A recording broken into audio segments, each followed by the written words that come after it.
Oh, by the time I get on Wi-Fi to post this, there'll be like 1,000 more news cycles I have to go through. And I'm gonna. Okay, welcome to my first weekly news update episode thingy. It's a working title. I might comment below and let's come up with a name for it. But just to let you know what we're gonna be talking about, it's gonna be any news that I find to be very important, funny, or like today, so just something I want to talk about. Like today, I'm going to talk about Game of Thrones because I want to talk about Game of Thrones and it's my fucking show. So, first, I want to talk about it's going to be the funny one.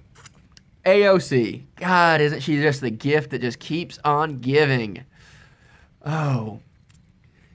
Apparently, this is not fake. She put this up on her Instagram.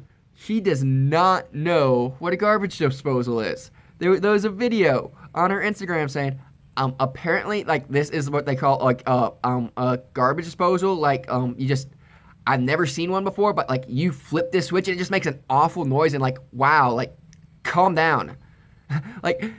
She did not know what it was, did not know what it was used for, but, hey, AOC, here, like, it's in the name, garbage disposal. Oh, like that woman is a sitting U.S. Congresswoman, a member. Oh man, whenever you think you can amount to anything, just look at that and say, look what she did. You're probably qualified to be president. Also, more AOC news. Twitter banned a parody AOC account. Which Twitter allows parody accounts. That's a thing that they do allow. There's a John Gruden one that I follow on Twitter where it just tweets out Spider 2 Y banana and just funny stuff like that. And like, man, like John Gruden. But they banned this AOC one because they say the tweets were too close to her actual tweets. The woman is literally too stupid to parody. You send out a stupid tweet making fun of her. They say, nope, that's too close to what she actually says, so you can't do it. Like, do you know how stupid you have to be that you can't parody? Gosh. I know, like, I would rather her not be in Congress, but man, what did we do before? What did we talk about before she was in there? God, she's just so stupid. Okay, and more important news, the Democrats have defended terrorists shooting rockets at Israel.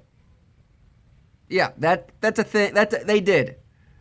Like, over the weekend, like 700 rockets, or maybe more, were shot at Israel. And luckily they had the Iron Dome missile protection thing. And they were able to blow most of them up in the air. But some got fused, some people were injured, some people died. And Democrats took Hamas aside, a terrorist organization. Ilhan Omar tweeted out, "This is what happens whenever you oppress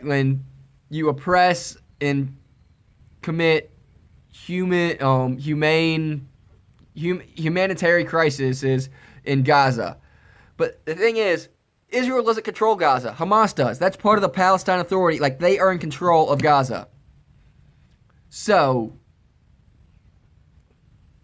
there's a major humanitarian crisis going on in Gaza, but it's by the Palestinians, not Israel. Israel has no control over the Gaza Strip. But no, let's blame the Jews. Come on, it's their fault. Everybody knows that. Then yeah, and no one calls them out. Like, no Democratic no presidential candidate has come out and condemned Hamas. But they're not anti-Semitic. They're just anti-Israel. There's a difference. Like, and they call the Republicans are the ones who are racist. But Democratic Party either openly promotes anti-Semitism, or they cover for it, or they just ignore it. But no, Republicans are racist. God, like, how do people vote for Democrats? Like, I get not voting for Republicans. I understand it. Like, Last election, I voted third party for about a third of it, third to 2/3 of everybody on the ballot. But how can anybody vote for the Democratic Party? Makes no sense to me. They are pure. They just makes no sense. And then, also in the news today, Trump put out executive order over Anthony Barr and the release of the unredacted Mueller report. And this is just so stupid. Like, yeah, Anthony Barr's hiding something. Like, the whole thing started, they're claiming he's hiding something from his initial letter that said the basics, that told the basic conclusion of the report. And then a month later, he put out the whole report. How is he hiding something when the full report is available? Anybody can go out there and look it up and read the full report. But no, he's hiding something. Obstruction. It's there. Read it. No, everything that Mueller came to conclusion is out there. You can go read the full report. But no, they want to call in Robert Mueller to testify before Congress. And I just want to say, Democrats, if you want Trump to get reelected, this is the way to do it. Nominate a far left-wing radical like Bernie Sanders and keep beating this dead horse, and I guarantee you Donald Trump wins in 2020. That's a guarantee. Speaking of the election, let's just get to 2020 election. Seems like Joe Biden has running away with it early. It's still early. Anything can happen, but he's jumped out to a pretty big lead. And honestly, his campaign launch video was really good. I thought it was a really good campaign launch video. It talked about American exceptionalism, talked about how we've always had these great moral standards, even though we haven't always lived up to them. It came across the idea that America is great, and that's what Democrats need to do if they actually want to win this election. And this is the type of video that appeals to the moderates that they actually need. The crazy base is not going to win them the election in 2020. This is what they need to do. And Joe Biden, if Joe Biden can keep doing this, keep staying in the middle, because everybody else is running as far left as they possibly can. He stays in the middle, defends his record, doesn't apologize for it, defends his record, and doesn't say anything stupid like Joe Biden does. He's gonna win. But I'm not sure he can do that. I'm not sure if he can withstand the outrage from the radical base about his record with the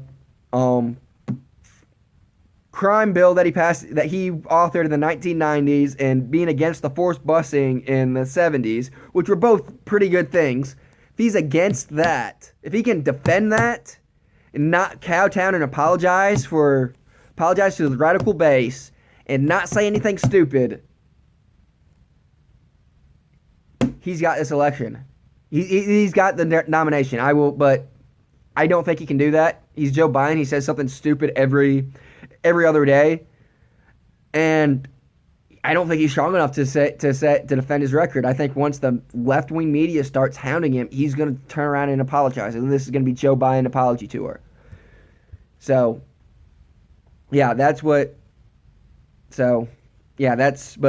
if he does, I think he will win this, and then he is a scary opponent for Trump. He's the only Democratic nomination I fear, if he gets it, that has a chance to beat Trump.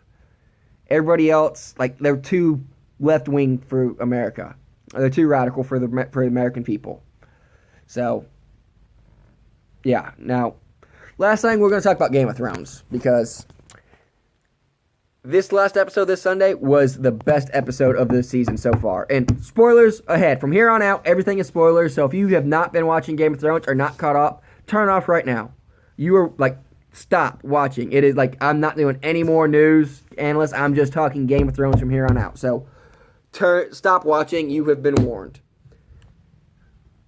This episode got back to what made Game of Thrones great. The political scheming and backstabbing and character study that made Game of Thrones great. It is back. That's what this whole episode was, and I loved it. I was on the edge of my seat the whole time. This is like honestly, I fell asleep last week. I mean, I had a long weekend and not got much sleep that weekend, but I fell asleep in the Battle of Winterfell. Like, it was not as good as what everybody thought it was. It was fine. Some of the scenes were cool. I didn't think it needed to be an hour and a half. It should have been a little bit shorter. They would have had it just a normal 50 minutes to an hour like everything else has been. It would have been great. But that said, it's over. You had to get rid of the 19. Now we can get back to the stuff that I care about, the stuff that I found the most interesting. And God, it was such a good episode. Jon told his sisters that who he really was. Like, he was actually a Targaryen. And then his Sansa was who does not how her dislike for Dany, and she's just talking to Tyrion. Tyrion says she's your queen, and blah blah, and it's just what, and she's our best hope. And then she's like, what if there wasn't? And then she told Tyrion about who Jon really was. Then Jon took it to Varys, and they were just scheming. And Varys, who gets a lot of hate, but he is actually a good character. He's a good guy. He's the only one who wants what's best for the realm and doesn't care. He's the only one who wants that.